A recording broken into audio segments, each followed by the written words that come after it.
Welcome back to the Weekly News Roundup. I hope everybody had a fabulous week. And now we're getting ready for a fabulous weekend. And today we have our basic lineup. We have privacy, security, AI news, because that was getting terrifying. And then we have some business, and we wrap up with a couple of SIllyVille articles. So without any further ado, let's go ahead and dive right on into the privacy news. First up, Walmart is buying Vizio as long as the FTC allows them to merge. FTC, I think, or is it SEC?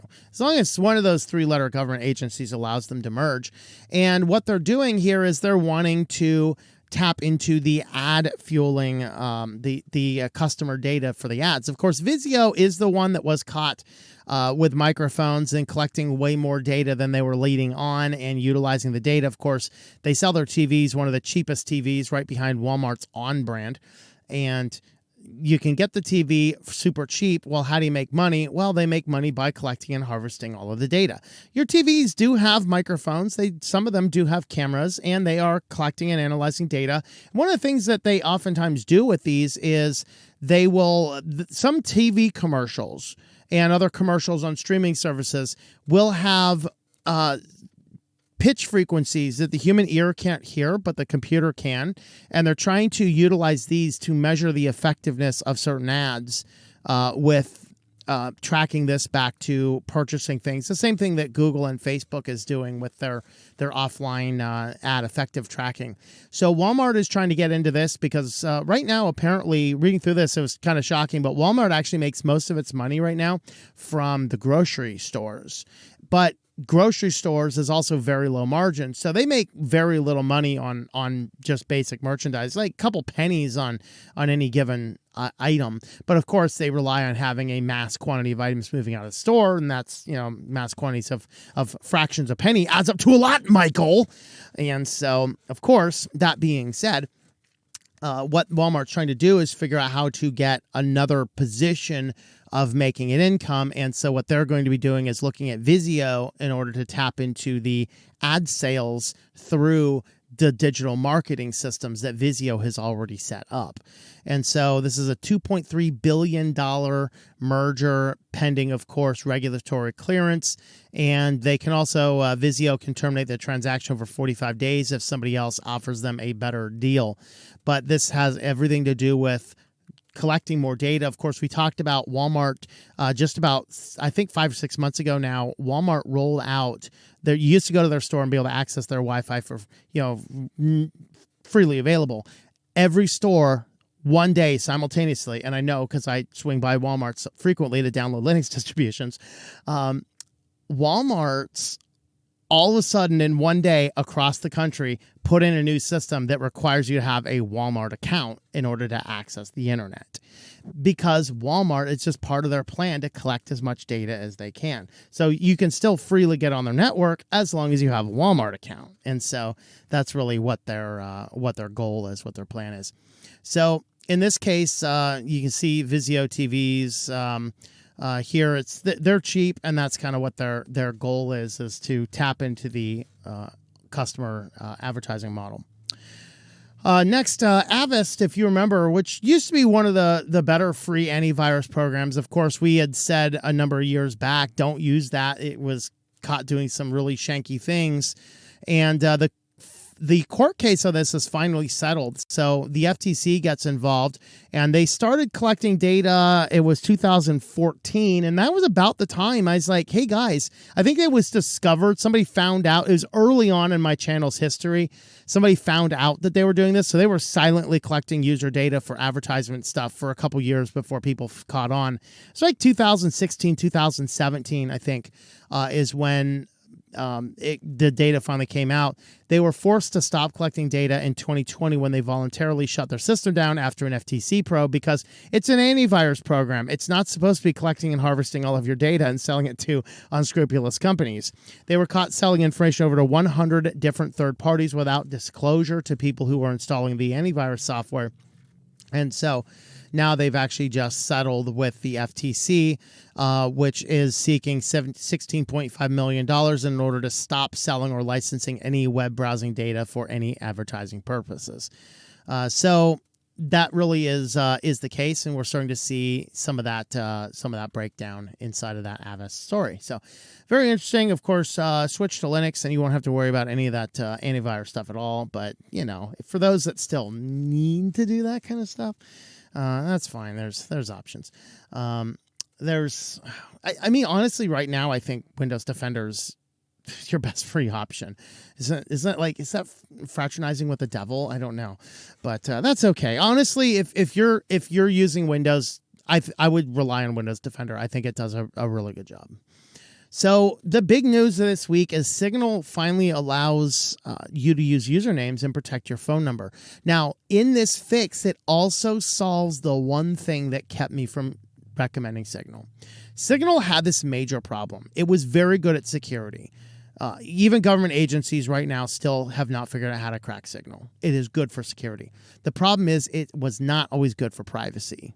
That sounds like a contradiction of terms. The problem is, and you got to follow this, if person A and person B, okay, person A does not have person B's contact information in their phone, but person B is a crazy stalker and has person A's contact information. Person A, who does not have contact information for person B in their phone, installs Signal. Since person B, the stalker, has person A's phone number, person B, the stalker, gets a notification that person A is now using Signal. That is a major privacy violation. That is a major, major no-no because of the stalking world. That one thing is what prevented me from really recommending Signal.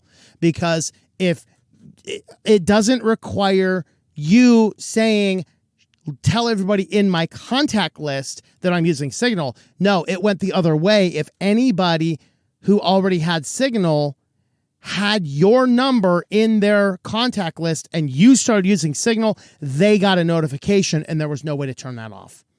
Major problem. They should have never done that. Of course, they were trying to do this to bolster their brand. It was the stupidest thing they could ever done, and it took them way too long to resolve it. But they have resolved it. Praise the Lord. So maybe I can start looking at Signal again. And so they resolved this with the username system. So now when you set up your Signal account, or if you already have one, you can go into your settings and then you can set a username. Now you can also change your usernames on a whim. So, and there is no public directory list of usernames. So nobody can find you and search you by username without you specifically giving up your username. But you can say, hey, I'm on Signal at Bob's Donuts or whatever, and someone can find you that way. Now, you still have the option to use the phone number as well. But in doing this, they also added in an option to make you invisible to people who do not already have a Signal account. And so by doing this, they resolved the issue of requiring phone number shares, but they also resolved the issue of letting crazy stalker who has your phone number in their contact list from knowing that you are now using Signal. So this is good all around. I still think it took them way too long to rectify that issue, but now that they've rectified that issue, hey, it's time to start recommending Signal again, because apparently the crazy stalkers will have lost a little bit of their way to do things. So that is a very interesting thing. Let me know your take about that. Did you know it did that? Let me know that in the comments down below. But we're going to jump on over to our security news next. And first up in security, we have a spam attack. Now, I actually fell victim of this on our Mastodon server. Of course, we were on Mastodon at Switch to Linux. And I was like, all of a sudden I get like 15 different emails, and they're all like, so-and-so mentioned you. And I'm like, what in the world is this? And they were just sent me a URL. So I copied all the URLs, put them onto a little text file, opened up a computer in Tails, went to the links, and it were all like pictures of spam, like literally pictures of a can of spam. It was like, so great, I'm getting a spam attack on Mastodon. I love literal spam. It's like, oh God, the world is going to end. So, of course, we blocked a lot of things. So what happened is the Mastodon being a federated thing, allowing a lot of people to spin up a server. Well, a lot of those servers went abandoned or weren't being watched as closely, and they had open registrations. So the people running, probably AI powered, there was two competing hackers got into a fight with each other on Discord. And then part of this, one of them wrote a script to just start spamming by auto-registering random usernames into any Mastodon federated server they could, and then just harvesting a bunch of other usernames and just adding a bunch of people with pictures of spam. That's what ended up happening. And the downside about this, so here's the statement from the creator of Mastodon. So they actually rectified, and they rectified it pretty quick. It took less than a week for them to rectify this. But the big problem is Discord, which has become this behemoth of stupidity. I got to say, Discord is quickly becoming one of the most crazy companies out there. They took no action for the server, at least at the time of this writing 2 days ago. Both servers involved in actually doing this were still available. So, our server gets banned because I send a PM of the actual details of a court case to somebody on a PM. And my whole server, using everything, gets nuked because Discord is stupid and crazy and fairly woke. But hackers can have their servers and wreak havoc on the world. And the creator of Mastodon said, this costs tens of thousands of dollars to mitigate, if not hundreds of thousands of dollars, because everyone had to shore up servers, and we had to put in efforts to block all the servers that were allowing this to happen. There's all sorts of weird stuff that happened because of this, but every bit of it had to do with a couple of hackers getting into a fight on Discord, which apparently is completely unregulated for everything other than whatever is contrary to the current leftist narrative, which is very fascinating. Well, our last story here is insecurity, I should say, is there has been a theoretical breach that has actually been demonstrated. So it's not theoretical. It's difficult to cast off, but utilizing voice commands, which means you could put it over a video. Utilizing voice commands, you could toggle some switches inside of an insecure operating system on a phone and over-regulate the voltage on wireless chargers and fry phones and nearby components. Very fascinating.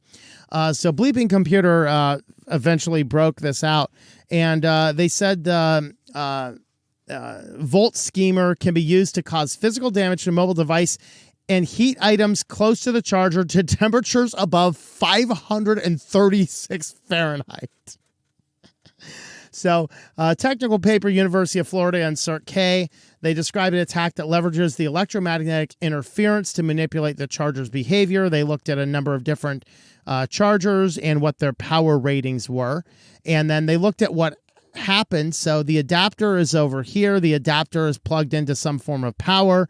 There's an inverter, which is messing with this coil. Of course, the coil comes over, and the coil's going to come over and heat the system up. Well, what they're doing is they're interfering with the signal over on the MCU and forcing the coil to double or triple the amplified load, which overheats the battery, which you can't let a battery get super hot. That's why in my battery system here in the van, the solar charge controller, it will have a system that after a couple hours of like a full load will actually cut the power entirely to the battery.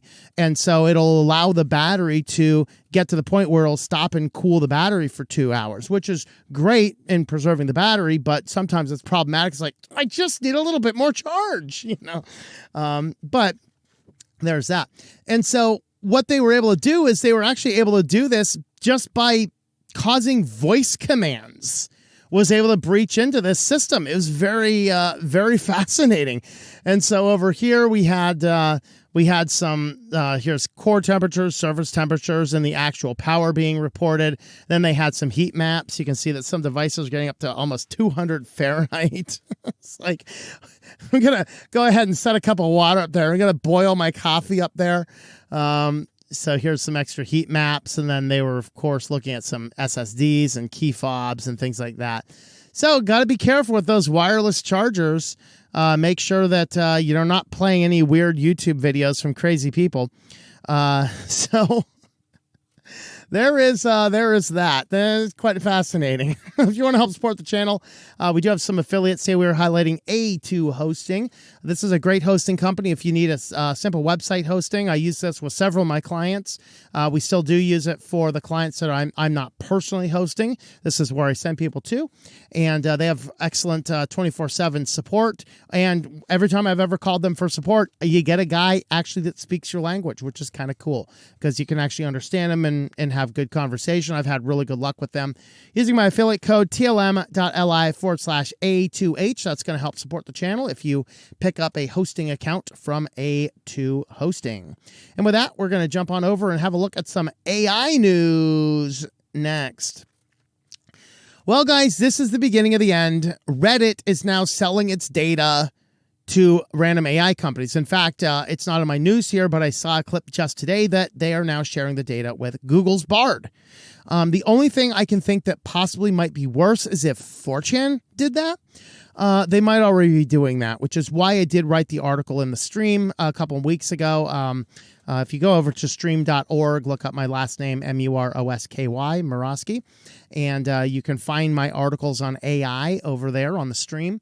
And I do make the argument that AI is destructive because we are destructive. It is an extension of us. And so the problem is now is like Reddit outside of like 4chan. Reddit's a crazy place. I mean, I can't think of a more eclectic place of weirdos than Reddit, which is why it's so fun too. But got to think that now the weirdest of the weird is now supplying the AI data for training artificial intelligence. Now it's doing this ahead of they're offering up an IPO soon, and so they're going to take it public. Some people are already deleting their Reddit accounts. I thought about it, but I don't do anything on Reddit that's not already publicly available. So I'm like, whatever. It's not me cowering over to the I have nothing to hide theory. It's that the only thing I do put on Reddit is already public. Like I just go on there and publish the videos we're already putting live. The AI already has that, especially Google's, so.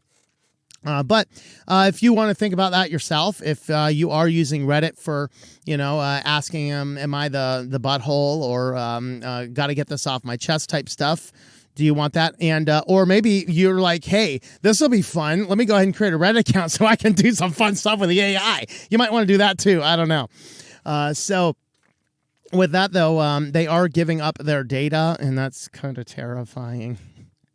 And maybe that's actually what caused this to happen. ChatGPT apparently goes temporarily insane. Starts unexpected outputs spooking users. And Reddit user says it's not just you, ChatGPT is having a stroke. It's just saw the Reddit data for the first time. I mean, come on. So it started with this post here where a guy asks, can I feed Honey Nut Cheerios to my dog? And it first starts with, hey, sugar content, nuts and flavorings, low nutritional value, possible food average, whole grains. That's okay. Good. And then it goes off into crazy tirades about like, this is crazy. And it fell into weird spots. I can't remember what they are. We got some non-toxic stuff. We got look at this one down here. Always consider the makings of any food, nubs and chug that can to your hounds refigure even non-toxic and small fang to hound Mark Bitsy can weave into skin speaks dance marital as waters to wave. Listen, I think I'm reading a Willy Wonka script, right? Does this not sound like Willy Wonka going through the tunnel in the original Willy Wonka and the Chocolate Factory, right?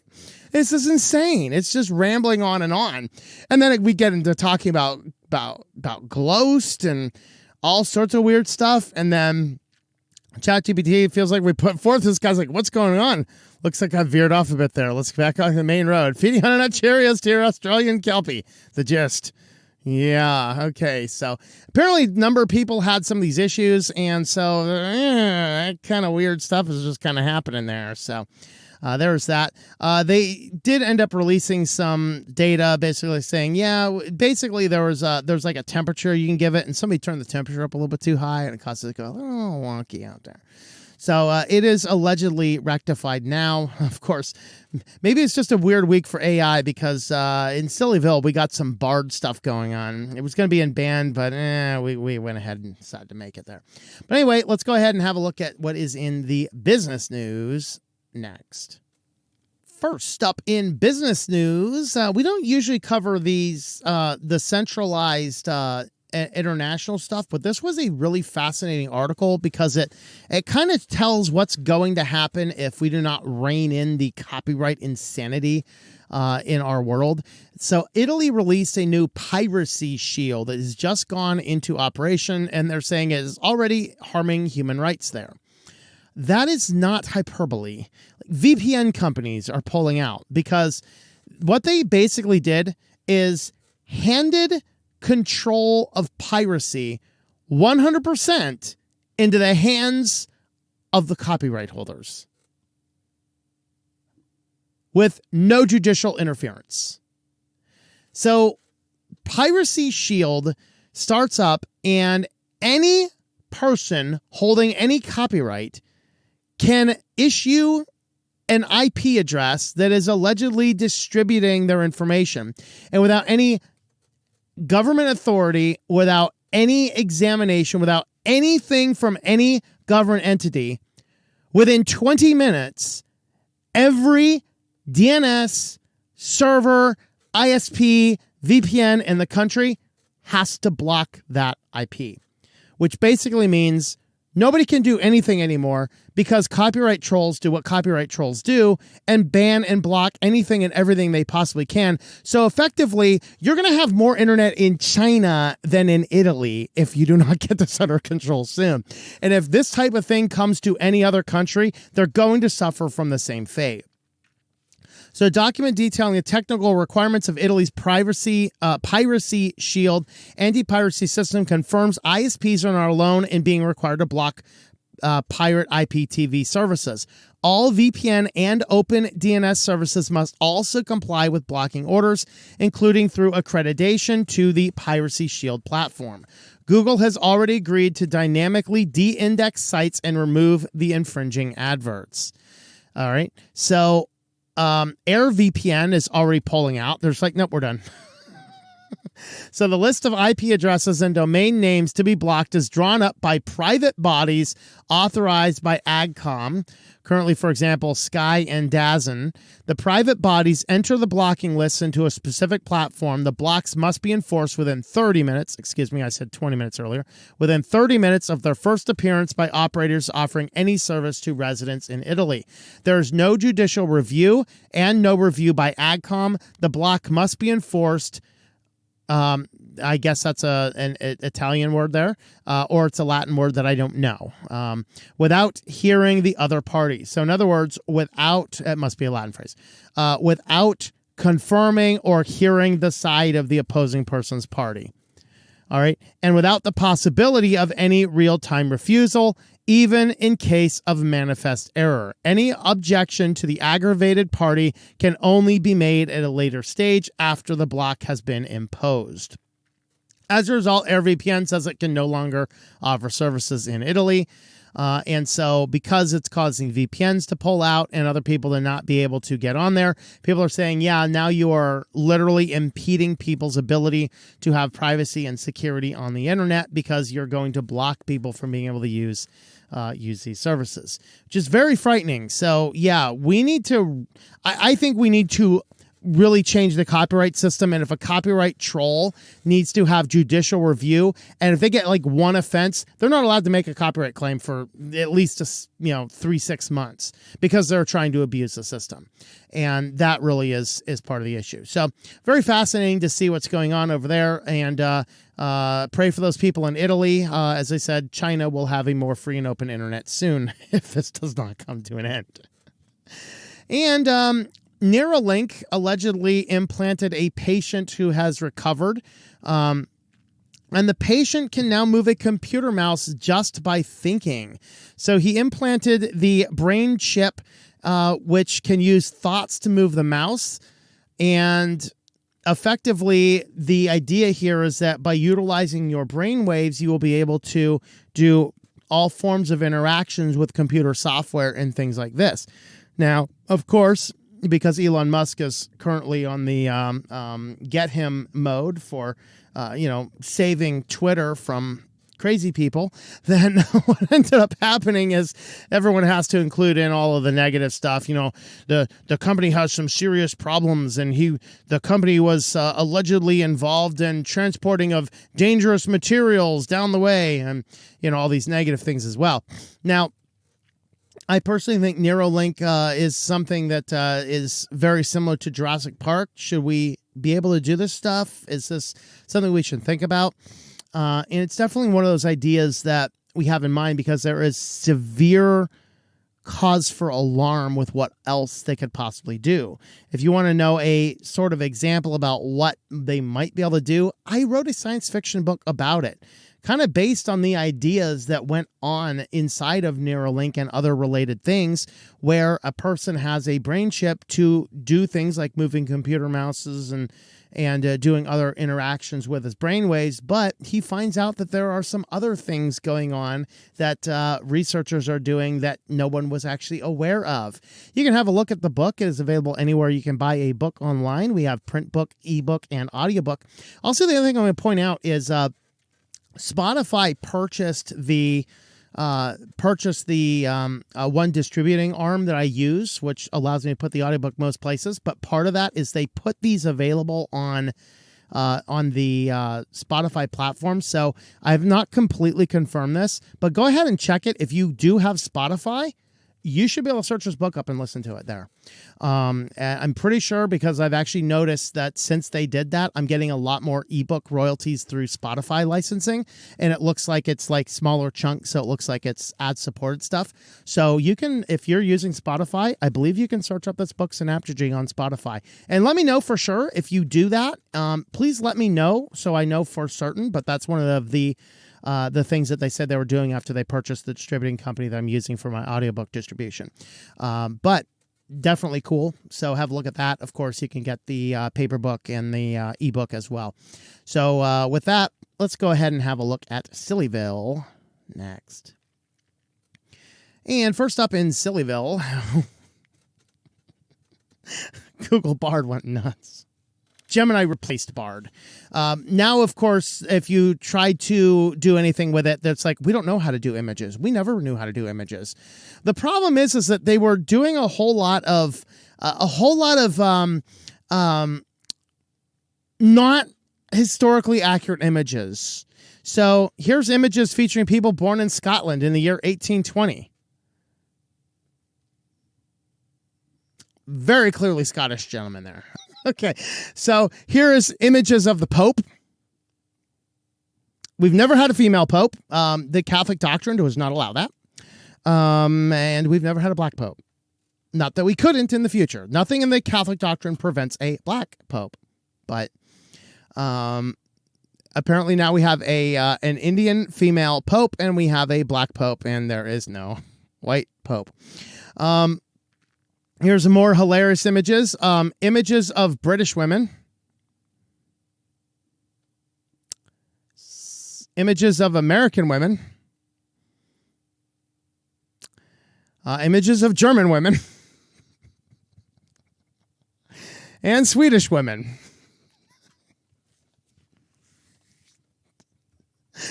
Yep. British people twice. It keeps giving me Pakistan men. Now at Gab, they have one. So actually, Andrew Torba at Gab actually released a statement on this saying, yeah, what they're doing is Google is taking the prompt and then it's adding a filter that forces you to put racially diverse people inside of their prompt. Okay. It's forcing them to do that. And as it forces them to do that, but you can't see that, is what Andrew Torba says, because he says he knows this because they built one. And theirs, if you do a British woman, it looks like this. You do a German woman, it looks like this. That makes me want a Wiener Schnitzel. American woman, Australian woman. So, and this is actually what they're trying to do. Now, here is, if you think that's dumb, here's images of Roman emperors. And Roman Britons and rabbis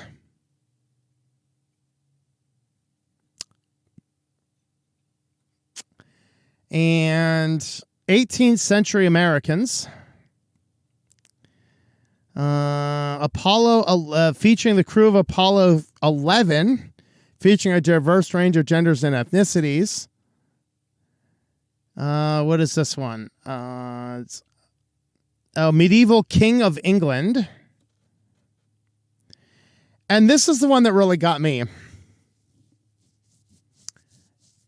1940s German soldiers. If you're not familiar with history, the 1940s German soldiers would have sent every one of these people to the death camps, which was a serious problem. Okay.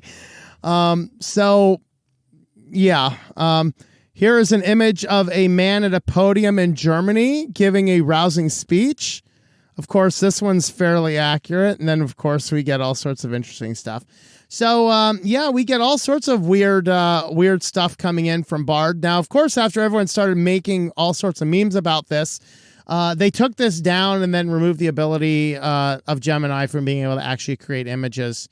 And so now if you ask it for images, it's like, I don't know how to do images. I've never known how to do images. Nothing to see here. And we're Google. We're going to erase the internet. So there you have it. If that wasn't crazy enough, antivirus? Rubber antivirus? Well, apparently a device that goes when you turn it on, purchased from Spencer's, if you plug it into your computer, ends up passing some Lumina malware as a service onto your system. So this person purchased this very fascinating item, whatever this item it happens to be used for. And, of course, running the item, it ran low in battery, and the item needed to be plugged in, and it has a USB port. So, you know, I mean, if you're like in my van here, I have USB ports all over the place. I could plug it into just the power supplies on USB ports without computers involved. No big deal. All right. But this guy's like, well, I don't have one of those. I got this computer here. I'm working anyway. I plug this guy into the computer. Well, just plugging in the device, which was purchased from Spencer's Gifts. And here's the name of the item. I'm not going to say that online there, but the name of the item purchased from Spencer's Gifts. Once he plugged into the computer, distributed the Lumina malware as a service, which attempted to, once he loaded up the web browser, attempted to go online and download and install malware. Spencer Gifts says, yeah, we're kind of aware of this issue and we're kind of looking into it a little bit. And so don't forget, guys, if you want to engage in safe, singular things and experimentation, you even have to be safe with that. So one of the options here is to use a USB rubber. They call it the Juice Jack Defenders, as they're sometimes called. You plug this device into your computer, and then it's going to strip out all the data connections and only pass power into your device. Treat all untrusted devices like you would a lost USB stick, i.e. only plug it into like Tails or something, because, yeah, otherwise you're asking for some serious problems here. But there you have it. Malware Bytes is what protected him over there, or when it was Windows Defender. It was one of them. He had one of his antiviruses on there, which stopped the thing from happening. And so there you have it, guys. We have to be very careful about what we're plugging in because you're not safe, guys, even from things you buy at local Spencer's Gifts. Even that somehow has Lumina malware as a service installed. Very fascinating. Well, if you would like to help support the channel, we do have a series of different support chains. We do have a locals page, which over at switchedtolinux.locals.com. We also have a Subscribestar page, subscribestar.com/switchedtolinux, or you can have a look over on Patreon, patreon.com/TOMM. All of those have the same basic perks. We have short stories that go out once a month related to current things going on inside of our world. We also have the ability to jump onto our Thursday calls or hang out in the offline after show after that. With that, guys, thank you for watching, and I hope that you enjoy switching to Linux.